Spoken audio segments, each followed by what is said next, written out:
Hey, Roxy. Tyler, welcome to the podcast that will change your life. That seems unlikely. Yeah, maybe. But indulge me as we travel back in time to an era of 5-step growth strategies, acronyms for everything, and Hawaiian shirts, aka Southern California in 2002. That sounds great. Let me just grab my Oakleys and we'll get started. For Religion News Service, this is Saved by the City, a Midwinter edition. I'm Roxy Stone. And I'm Tyler Huckabee, and we are calling this series ApocryFUN. Are you guys having fun? On every episode of this show, we talk about a popular, influential, or at least lucrative Christian book from the 90s and 2000s. We'll talk about how it shaped American Christianity and our own personal faith journeys, and how it's aged in our current dystopian Christian Nationalist hellscape. On this episode, we're talking about purpose-driven life.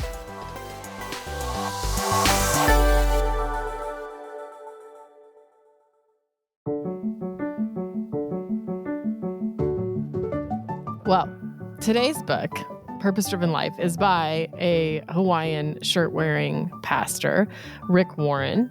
This was a 2002 book, and honestly, I really thought it was a lot earlier than that. I could have sworn this book came out in the mid-90s. Like, I feel like I was at home watching my family read it or something. It's very 90s coded. Yeah, it really is. And the messaging seems of a piece with that era, but it clearly landed in the 2000s also and spoke to people because it was massively popular. Definitely the most broadly popular book that we are doing on this podcast series. It spent 90 weeks on the New York Times bestseller list. My gosh. And as of 2020, it had sold more than 50 million copies in 85 languages. That is crazy. It is a lot of that, books. even as somebody who knows that and was around for it, I just can't imagine in our current publishing industry ever having anything like that happen again. Those are Harry Potter numbers. Right. Yeah. So what do you remember about this book, Tyler? All I remember is the ubiquity of it. Okay. I believe I was assigned this in a class as here's a Christian book. A class? Well, it was Moody Bible Institute, and this was a very big deal. So I think it was just a way for us to be culturally aware. Mm-hmm. I really could not tell you a single thing about what was in the book, but I do remember that this was just in the water. It was one of those books that was so big that even if you didn't read it, I feel like it was having an impact on you if you were in any way associated with a church. Like Rick Warren was everywhere. Everywhere. So you were at a Christian college, a conservative Christian college. Right. Yeah. Lay out for us where you were in your spiritual journey when this book hit. I was probably at the very beginning of starting to feel like I didn't really need this type of stuff anymore. You know what I mean? I was kind of done, and really to a large degree remain done to this day with Christian nonfiction stuff. Despite this podcast, and maybe because of this podcast, I was reading way more fiction. I've always been when I read, I mostly read fiction. Same. Because I was at a Bible college. I was reading a lot of theology and older stuff, and I think I just kind of probably felt like I was too good for this book in a way that is not super flattering to me and is not actually indicative of the content of the book. But I knew that its impact was enormous. And I remember the church I was going to at the time, they were talking about it. My parents' church was talking about it. I think if you were going to church, they were trying to capture the Saddleback shine. Yeah, everybody was. What Saddleback was doing was going better than probably numbers-wise than any church had ever done in America up to that point. And everyone else was trying to figure out how they were doing it. And Pastor Rick gave them this handbook. I mean, I think when research for this podcast, I read that Saddleback is or was at the time the 6th largest church in America. And that's really saying something when you think about the mega churches in Texas and stuff. Sure. The Joel Osteens of the world. I mean, same. I was in college when it came out. I think it felt a little soft to me, like a sort of softer version of things I'd already been reading and digesting. I'm thinking about when I going to the Passion concert or whatever and being oh, I'm on fire for Jesus. My whole life will be poured out for Jesus, And so this book sort of felt like the more digestible version of that. Yeah, it was kind of like the Diet Passion Conference. Yeah. And it felt very much like my parents' thing. Yeah, agreed. I was at this point already reading a lot of like Rob Bell and Don Miller and these people who felt a little more like they were pushing the boundaries a little more. And Purpose-Driven Life, it seemed very safe. And plus the title was not great. And I remember the cover was like very much like very boring. Felt like it was like the church ladies Bible study, you know? Like I was like, it's not for me. Which is crazy that we had the same thoughts about this, which are pretty negative. And yet this was a like world historic popular book. Yeah. So what do we know? Well, clearly nothing. And it continues to sell like crazy. So, but actually we'll get into this later because I actually found I had mixed feelings going back and rereading, but I think there's some of it where I was like, okay, like I respect this. So what I will say about Purpose-Driven Life is that it insists very persistently that it is not, absolutely is not a self-help book. Okay. Yet it definitely borrows a lot of the language of that genre to make its points that the very best, tried and true way to live a good life is to live according to these 5 distinct principles or purposes. Which that's such a common thing in self-help books is we're not like other self-help books. Yeah. I guess what Purpose-Driven Life could say is we're not like other self-help books because we're Christian, and this is ultimately all based in the Bible and God, and that's probably not something that Dr. Ruth would say about any of her books. Right. So more on the purposes soon, more on the self-help soon, but first. A pop quiz. Oh no. Yes, indeed. I really enjoyed testing you. I'm not sure I like the on this side of it. Well, you studied this in school and you said they never tested you. So now I will test you on this book. What if straight A's are not my purpose? Well, don't worry. This little quiz will have no impact on your eternal destiny. All right. Well, here we go. All right. A Purpose-Driven Life pop quiz. This book had a fairly iconic opening line. Can you remember it? No. Like not even nothing. Okay. Not even kind of. I will give you 2 hints. Okay. Hint number 1. It is 4 words. Okay. Hint number 2. The first word is it's, and the last word is you. All you got to do is come up with 2 words. It's not all about you. So close. That is 5 words. It's not about you. It's not about you. Okay. Our producer Jonathan texted me during that. I was like, even I know this. So that is crazy. Yeah, there you go. I really didn't know. All right. According to Purpose-Driven Life, there are 5 purposes that all humans are made for by God. Can you name 2 of the 5? I feel like I do remember these a little bit, only because when I was doing research for our Wild at Heart episode last week, I felt like there was a lot of overlap. More on that later. Oh, okay, good. I didn't mean to steal your thunder. There's something about like a mission or it's not a battle. He doesn't use the word battle, but I feel like there's a mission. And then I do feel like one big one that was really emphasized and became kind of like a reason for existing with a lot of churches was something about living in community or not being alone, right? Is that right? Yeah. Okay. Good. I'm going to give you full points on that one. Wow. All right, I'll take it. Yeah. So 2 of the purposes, the ones that you got, purpose number 2, you were formed for God's family. Okay. Yeah. So that's the community one. And then purpose number 5 is you were made for a mission. Oh, yeah. The other purposes, number 1, you were planned for God's pleasure. Number 3, you were created to become like Christ. And number 4, you were shaped for serving God. Interesting. There's a lot of overlap. It kind of feels like this meeting could have been an email. Those all ring a bell, but they all seem vague enough that nobody could possibly really object to them as long as you're like kind of vaguely Christian even. Yes, which is probably why it sold so many copies. All right. Question number 3. What multiple gold-winning Olympian famously had his life changed by this book? Oh, interesting. Multiple gold-winning Olympian. Is it an American Olympian? It is. Okay. Many, many medals. Is it even the most medals? I think it might be the most. Is it Michael still. Phelps? Yes. Okay. He apparently, someone, I can't remember who, some other athlete gave it to him while he was in rehab. Yeah, that's right. I And kind of it do really remember impacted that him. story. Yeah. Yeah, that rings a bell. I mean, look, you can't argue with the results. Look what it accomplished. That's right. All right, last one. And it is a multiple choice. Okay. Here we go.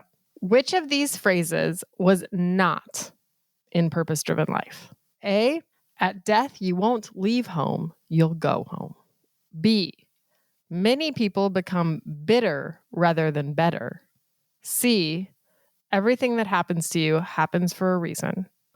Or D, history is his story. I hate that all of these sound very plausible. I'm crapshooting here, but I'm going to say, what was C? Say C again. Everything that happens to you happens for a reason. Let's go with that. Ding, ding, ding. He did not say that. However, he did say everything that happens to you has spiritual significance.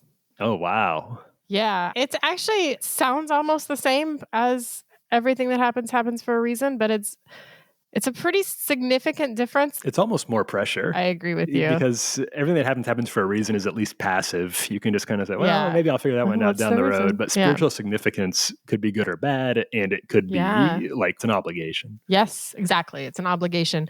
And I think that might be one of my biggest memories from this book, that sense of pressure or obligation that it seemed to infuse every part of my life with.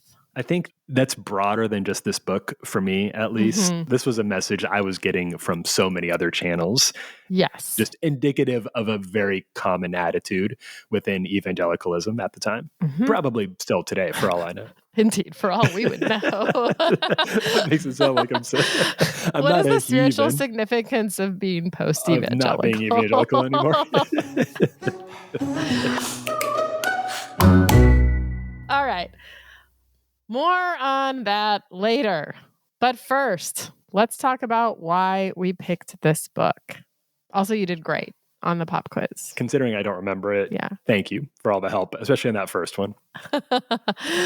All right. Why'd we pick it? We were a little back and forth going with this book for a minute. I think the main reason that we did is what we've already said. It sold a gazillion copies. Yeah, it would be weird to not talk about this book, given the subject of this podcast. It is still selling a gazillion copies. It will be selling gazillions of copies long after we are all gone.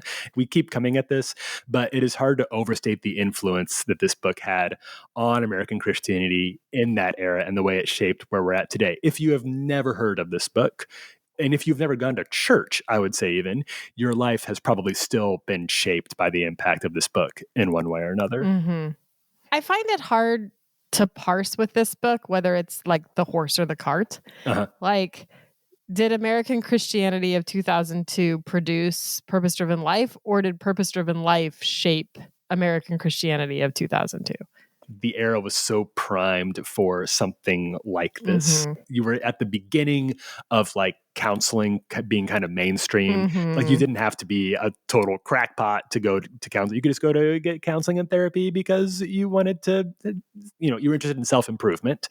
Right. And then this book dovetails really, really nicely with that fad or that trend of you can be a better self, and does it in a language that feels particularly relevant to the 70% of Americans who still consider themselves a minority somehow of Christians, and say, well, that thing that all your friends are doing that you're hearing about on the radio or on CNN or on NPR, well, here's that for you. Yeah. And it does that very inoffensively in an extremely digestible, easy to read format. As we already said, it was kind of the diet or the light of some of the stuff that maybe we had already read, or that you might have gotten from like My Utmost for His Highest or something like that, or Experiencing God. But this was very much of the seeker-sensitive era. And I think like I would say Rick Warren and Saddleback are paired with Bill Hybels and Willow Creek in this way, where it's like they were the seeker-sensitive model of evangelical church at the time, which meant like anybody could come. It's not super offensive. There's not an altar call every week. Maybe sometimes there was, but it was really meant to not scare people off. Yeah. They had the cafe in the lobby. That was like the first, remember that when that was like weird and rare They have and coffee cool? at their church? Right. And I think that the language was vague enough. It avoided like really theological issues. It avoided anything that would make it niche within Christianity so that it could speak across denominational lines. It could speak to the sort of cultural or nominal Christians. And it did, clearly. Yeah. I think I'm indebted to Mike Cosper at Christianity Today because he talked a little bit about Rick Warren in his Rise and Fall of Mars Hill podcast. And he tied the success of Saddleback very strongly to the growing suburbs. Right. And that there's this new, well, maybe not new, but burgeoning demographic of millions of people. And there was this idea that we need to make church for them, that was happening in the American church at this time. How do we get to where these people are? Which is, on the one hand, understandable. There's people there that they want to go to church too, but it's also a very lucrative market. It's a very comfortable market. This is a market that could and did really keep your church going. So if you can target them, you're going to be swimming in cash. And Rick Warren, maybe inadvertently, maybe not, cracked the code. Yeah, it's hard to say with him. Everything that you read in the book would say that that's not what he's trying to do. I think I always respected that he reversed tithes. I do too. He gives away 90% of his income, maybe more at this point, which when you're selling gazillions of books is easier to do. But he was doing it a long time ago, even before he was like wildly successful. Every interaction I've had with him has honestly been really wonderful. He comes across like a really, really authentic and kind person. And I think that however much I might doubt the sincerity of other people who sort of latched onto the seeker-sensitive movement or see them as a little more opportunistic, I do think that he meant everything he wrote in this book very, very sincerely. Yeah. So last week, we mentioned the movie American Beauty, which came out in 1999. It was Hollywood's depiction of this deep malaise that seemed to have settled on Clinton-era America. People were bored, I guess. Their lives were dissatisfying, purposeless, devoid of true love or true meaning. They were chasing after the wind, to quote the writer of Ecclesiastes and also Kansas. Yes, this particular despair seems to cycle through human history over the ages. Yeah, I think it was just peak contentment, like post-war contentment America. And when you have the rest of those Maslow's hierarchy of needs met, you start wondering, like, what do I do now? What's my reason for being or for existence when you're not actually trying to, like, figure out a way to send your kids to college or wherever. And Christians really, really latched onto this really hard. Even as a 15-year-old, my youth educator was talking about purpose and meaning. And that was just really not on my radar at all at the time as a teenager, but it was a big deal. And for Rick Warren and the purpose-driven life, the beginning of his point anyway is like, just get over yourself. This is not about you. Sort of. But the book aims to call people to this purpose that's greater than themselves, but also, and this is probably where it got to be really brilliant for Warren, it was a purpose greater than yourself, but also God has created you uniquely, and that you have this unique purpose that's just for you, that only you can fulfill, that God has given to you to accomplish in this lifetime. You are the center of your own universe, but you're also supposed to entirely get over yourself. These things can both be true. Yes. Okay. Yeah. I'm seeing why maybe I don't remember a lot of this book. Anyway, this book like immediately takes off like wildfire. And I think this is huge. It goes well beyond the normal Christian book audience, which at that time was seen as just like so important for Christians. Like if we can just get out of our little bubble and be mainstream, then we'll really be having an impact for God. So this turns Rick Warren into a celebrity. He's on talk shows. And I remember him being on like magazine covers. He's meeting with politicians. He gave the invocation for Barack Obama's. Yeah, that was crazy. For the Democratic president's ceremony. That was really, really crazy. He was pretty famously bipartisan, even though it was very clear that he was like, conservative. That was the seeker-sensitive apolitical thing. I think he hosted Obama and McCain at Saddleback. That's right, for a debate. That's how big his influence was. Yeah, there is no pastor who could do that today or would even want to, would have any interest in doing that today for Trump and Biden, for the presumptive nominees. Mm-hmm. He's named by Time Magazine as one of the 100 most influential people in the world in 2005. In 2006, Newsweek calls him, this is great, 15 people who make America great.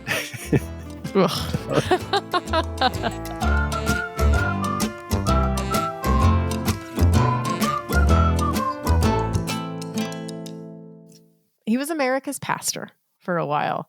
But I do think, as we kind of started to allude to, it's worth taking a look at like Rick Warren's context where he actually was a pastor, the place, and how that impacted his church and the book that he wrote. So he's pastor in Lake Forest, California, in the OC. Can we get the opening chords to California?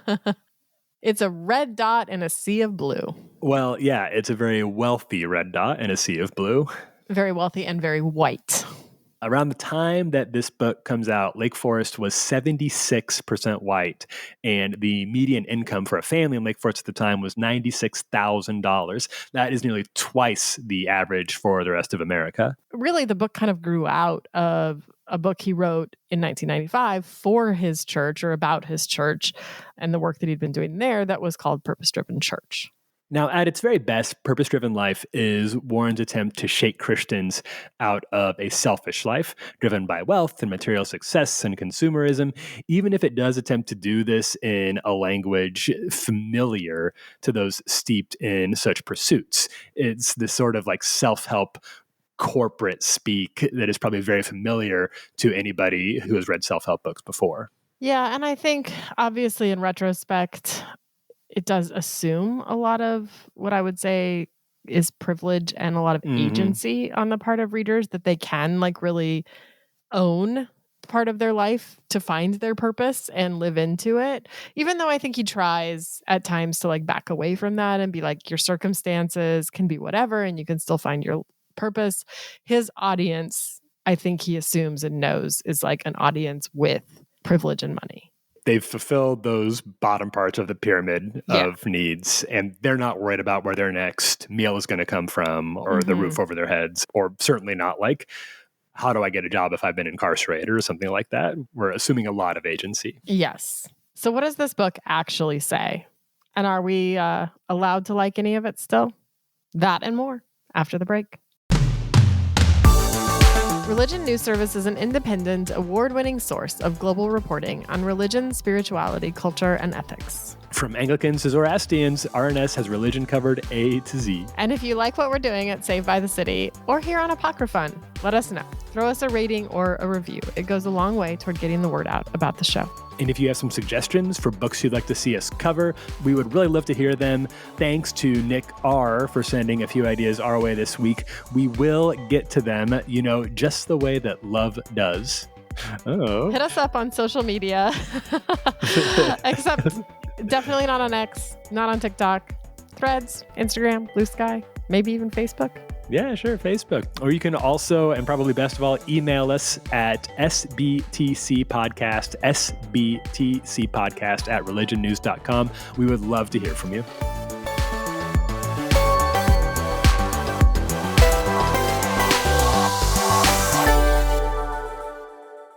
Let's take a look inside Purpose-Driven Life. This is a book that is set up as a 40-day devotional. So 40 days, 6 weeks of reading. The first week is an overview. It's titled, What on Earth Am I Here For? The following 5 weeks are the purposes. The first week spends a lot of time talking about how our lives are not our own and are not about us. And it's like very clearly meant to counter this predominant consumerist, money and success-driven life. This is something that I think Christians were like really interested in attacking at the time. And I actually think justifiably, rightfully so. This was a good thing. It was almost part of the culture war, but it would be one of those Christian culture war things that I actually think they were right to go after. Yeah. Nobody goes after that anymore. It's kind of fallen by the wayside, but consumerism was and remains a major issue in America. And the idea of money as a sign of success and being wealthy, meaning that you're not just like financially rich, but also probably have good character and have a good work ethic and have a lot of wisdom to offer. These things are really plaguing America. And I think Rick Warren was very right. And the church at large really did talk about this a lot at the time as being something that we needed to learn how to get over. To some degree, you knew that's what you were going to hear on a Sunday. Yep, for sure. And you were going to be challenged about spending all of your time focused on work or being too busy or being too success driven. You know, you should be a better dad. You should be a better neighbor. You should care about things beyond your paycheck and your time card. I guess I hadn't thought about that in a while, that was fairly common at the time and is not, at least not in that circle of Christianity, of evangelicalism. I don't feel like that's like the drumbeat anymore. It seemed like it was something that they really tried to astroturf as a major cause célèbre of Christianity. It's not really about the money, and it's important not to love money too much, but nobody was trying to make themselves poor, or what they mostly were just like, don't worry, I'm not too attached to my money. I like having it, but it's not my reason for existing. My reason for existing is Jesus. Yeah. Which is, I guess, is better than nothing. Yeah, maybe. But it doesn't really address the core issue.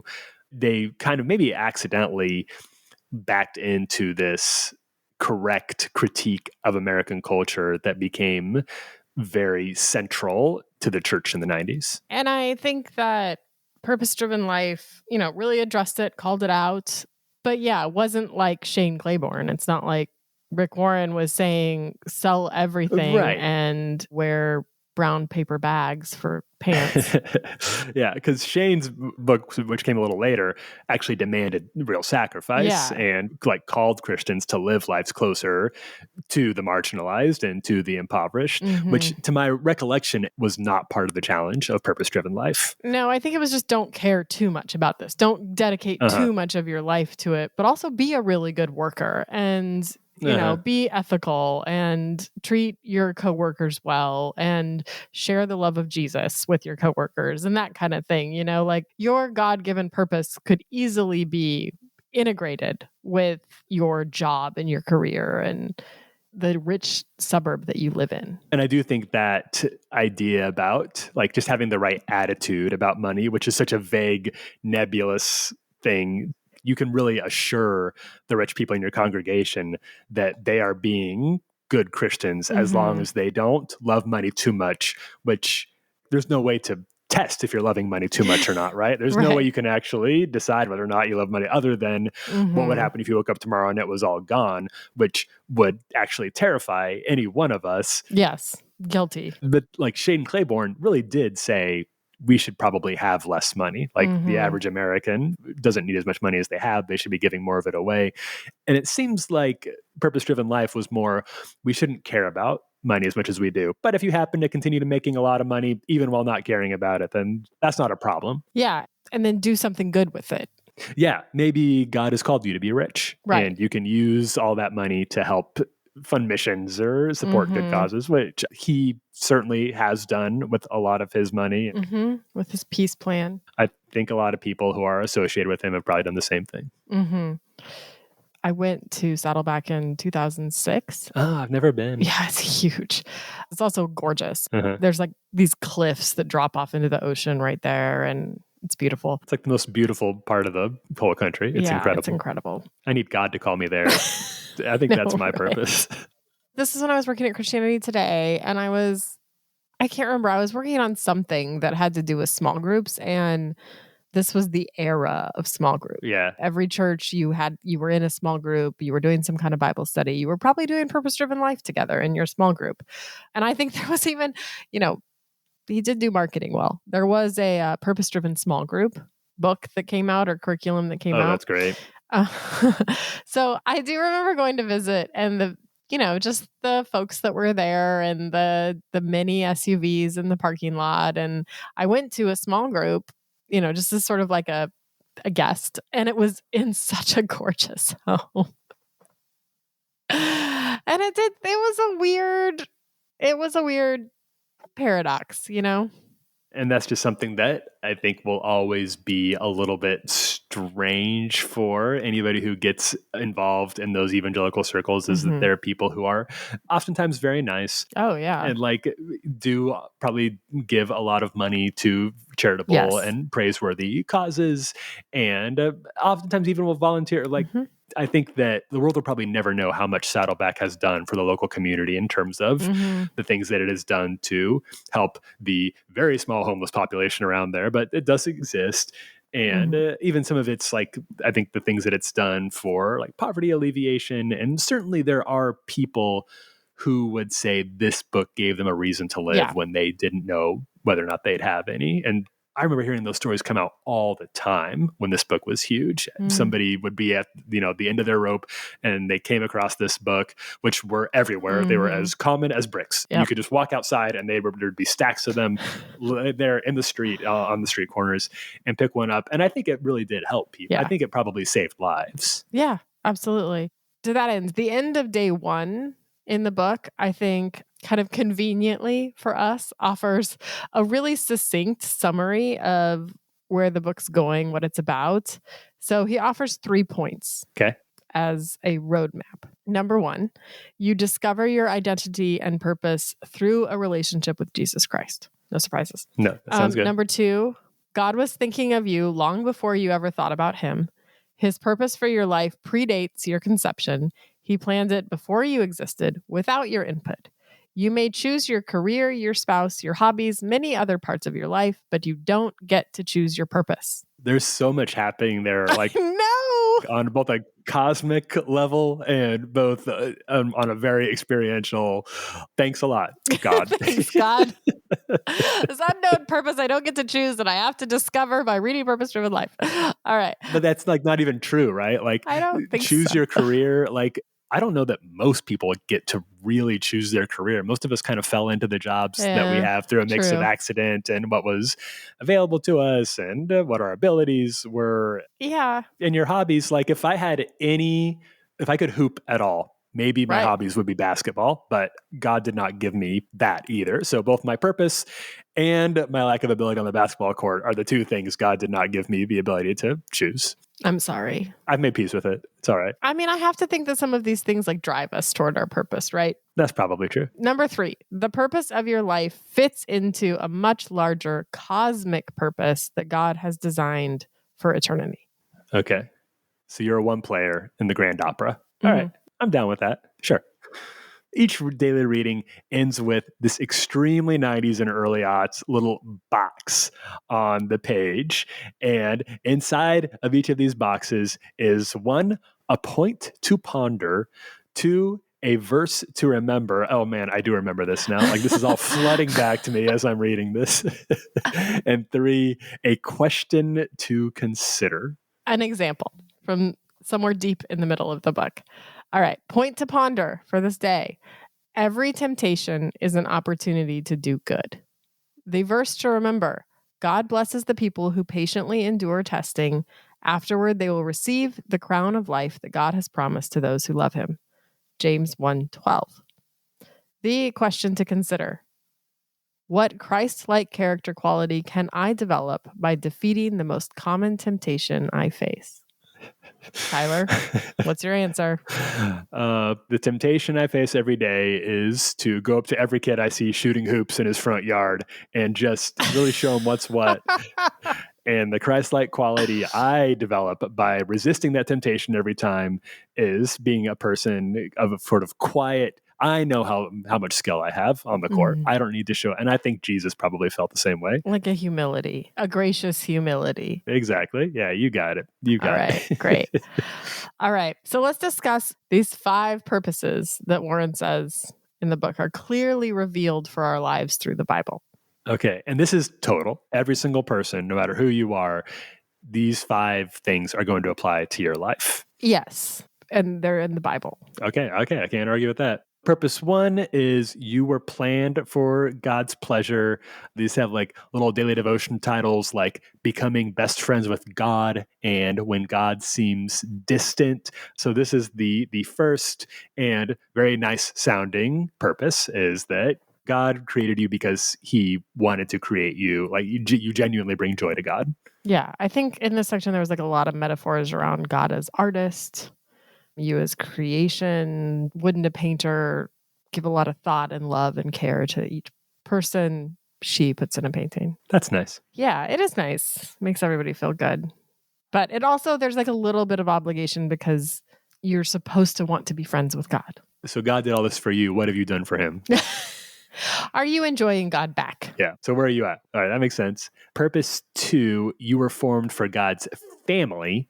Daily devotional titles here, a place to belong, experiencing life together, and cultivating community and restoring broken fellowship. This seems fairly substantive. Mm-hmm. Community was also a really buzzy word at this time. Like people love community. We had Willow Creek in Chicago that was championing these small groups, which are like, churches are getting big, but you can still have these little groups that are, these are going to be your people, your ride or dies. Right. I don't have any objection to that. This might be my favorite of them. And I do think this was part of these mega churches that were seeker sensitive. Big part of that was like, you can be anonymous if you want, but that's not the goal.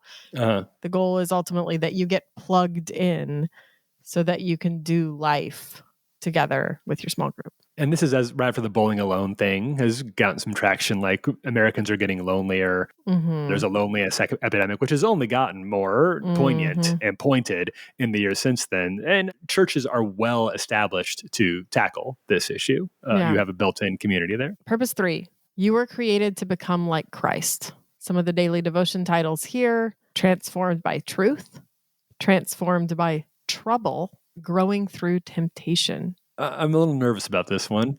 I'm trepidatious around the whole becoming like Jesus line of reasoning from this era.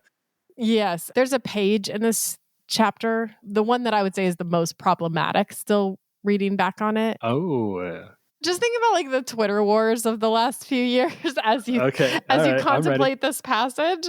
He talks about how in the official family tree of Jesus, there are 4 women: Tamar, Rahab, Ruth, Bathsheba. He goes on to say, Tamar seduced her father-in-law to get pregnant. Rahab was a prostitute. Ruth was not even Jewish and broke the law by marrying a Jewish man. Bathsheba committed adultery with David, which resulted in her husband's murder. These were not exactly sterling reputations, but God brought good out of bad. Wow. Which resulted in her husband's murder. If only Bathsheba had had the wisdom to not do that, then maybe Uriah would still be with us to this day. Yeah, and Tamar apparently just seduced her father-in-law to get pregnant. There was no context there. There was no background. There was no betrayal of her. Yeah, I was very much like blame the women. That was also very common. Like people love pointing out that all the women named in this had, like, in their minds, these sordid reputations. Yes. And look, God can use anybody, even somebody as disgusting as these perverted sex harlots. Yes. And when you look into these stories, they were almost to a person victims of manipulation or in some cases sexual violence. But that didn't really get a lot of airtime. No. Christian men weren't trying to have those conversations then or now. The other line in here that, the same page. We are like jewels, shaped with the hammer and chisel of adversity. If a jeweler's hammer isn't strong enough to chip off our rough edges, God will use a sledgehammer. If we're really stubborn, he uses a jackhammer. He will use whatever it takes. God's going to keep punching you in the face until you wake up and pay attention. One possible explanation for why things are so hard in your life is you're being so stubborn and you just won't listen. And that's like the really insidious place it goes. And even if Warren would maybe couch that differently, this is obviously used by other people to mean that and to keep people under control in ways that manipulate them out of their agency and sometimes even their like financial resources. Right. All right. Purpose 4. You were shaped for serving God. And this one's got some daily devotion titles like Understanding Your Shape. Yeah. I've heard that, I think it's for dresses, like pear shape. Yeah. Well, I'm snowed in right now. I can't go to the gym as much as I'd like to. So not understanding my shape super well. Using what God gave you and accepting your assignment. Okay. On the one hand, it's like you're created for this great cosmic purpose, but remember, you don't really get to pick what that is. Like you don't have a lot of say in it. No, and it's all in service to God. You are a servant. Right. So bloom where you're planted and just kind of like shut up and get ready to do the work. Right. Glamorous or not. Obviously, this has been used a lot of times to keep women in line in particular, sometimes to keep sexual minorities in line as well. Like, well, you just weren't called to get married or to be a leader. Now, I should say that Rick Warren in the year since then has actually faced real consequences for ordaining women in his church. So I do not think he would say that about women necessarily, but those sorts of lines are used. Yeah. Purpose 5, as we've said, this is not so far off from Eldridge. You were made for a mission, with some daily devotional titles like Sharing Your Life Message, Balancing Your Life, and Living with Purpose. So that's just kind of like a wrap up. But it's the whole point of the book is that your life has a purpose. And he's Southern Baptist, so there's some of the mission is evangelizing, you know? Yeah. Remember when people cared about that?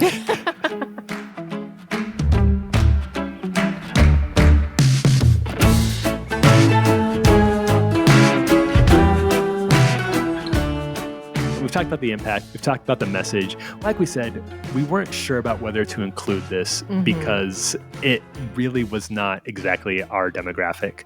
I felt very downstream of this, but even if it wasn't necessarily formative for my faith, it had a huge impact on the culture that me and your spiritual journey developed in. Yeah. I don't remember it impacting me, but when I was rereading some of it for this podcast, there were some lines that I read that I was like, ugh. Well, I wanted to both throw up and it like pierced my heart because it felt so much like those were the things that drove me as a Christian and just would have like gave me all of this angst for God, you know? Here's a couple of them. Okay. The greatest tragedy is not death, but life without purpose. Purpose always produces passion. On the other hand, passion dissipates when you lack purpose. The greatest heroes of faith are not those who achieve prosperity, success, or power, but who treat life as a temporary assignment, expecting their promised reward in heaven. That's so difficult because it does feel like you're just kind of switching one prosperity gospel for another. Yeah. There's still this idea of a carrot on a stick Christianity. It's just after you die. Yeah, and it's after you die, and it's not money, which is good. Like, I think maybe it's an improvement, but I feel like anytime you start saying the reason you should become a Christian is for this reward, I don't like the idea of incentivizing somebody's spiritual journey. That still feels very opportunistic to me, whatever the intention of it actually was. Well, and I have to say, in a weird way, it says, quit caring so much about money if you're rich, which you already are like, you're okay. You know, that's an easy thing to do. But if you don't have a lot of money, it's really hard not to care about money. And I think it can be used as this way to make impoverished people feel like, oh, it's okay. Like I have eternity, to sort of discount the real pain and suffering that people are going through on earth right now. Yeah, because when you assume, probably correctly in his case, that most of the people who read this book already have money under control, then you can tell them not to care about it. And they probably don't have to because they have passive income and when their parents die, they're going to inherit a bunch of money. So it'll all kind of work out. But it's not hard to see how this sort of conditioned American Christians to think of people who do not have a lot of money or who do struggle with real material issues in the world, having to do with how much money they have, having to do with their race, having to do with their maybe incarceration status. When these people come say, hey, this isn't working for me, the idea is, well, you're just not doing what God told you to do. Or this life in pain is temporary. Like, well, I'm hungry today. So what do I do about that? That doesn't have to do with my purpose. That has to do with the fact that I need food to eat and my kids are hungry. Yeah, totally. There's another line. It says, don't settle for just achieving the good life because the good life is not enough.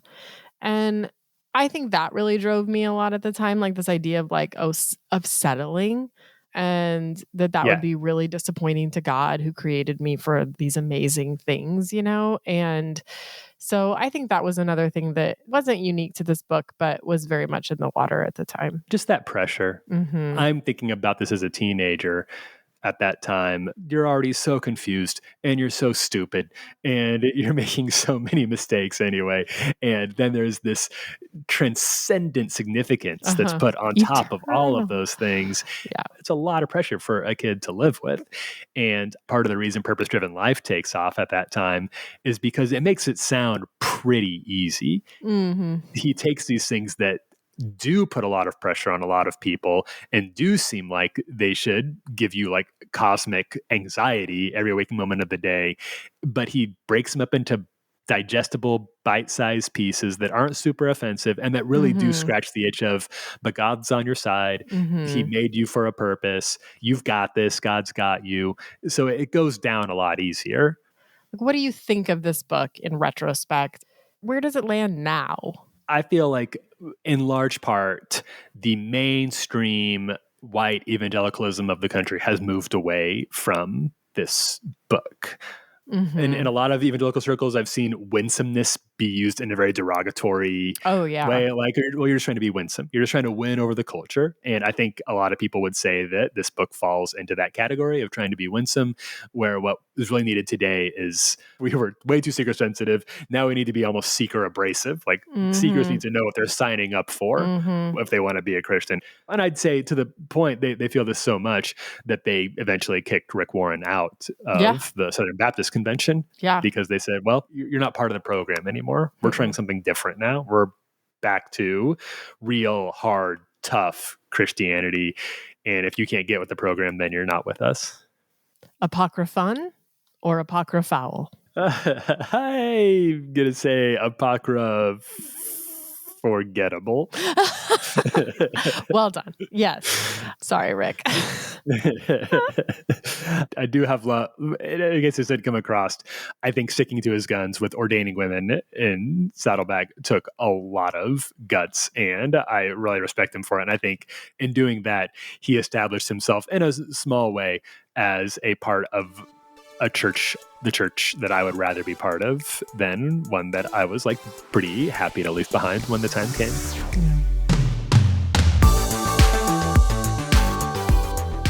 ApocryFUN is a project of Saved by the City and is a religion news service production. Senior producer is Jay Woodward, and the consulting editor is Paul O'Donnell.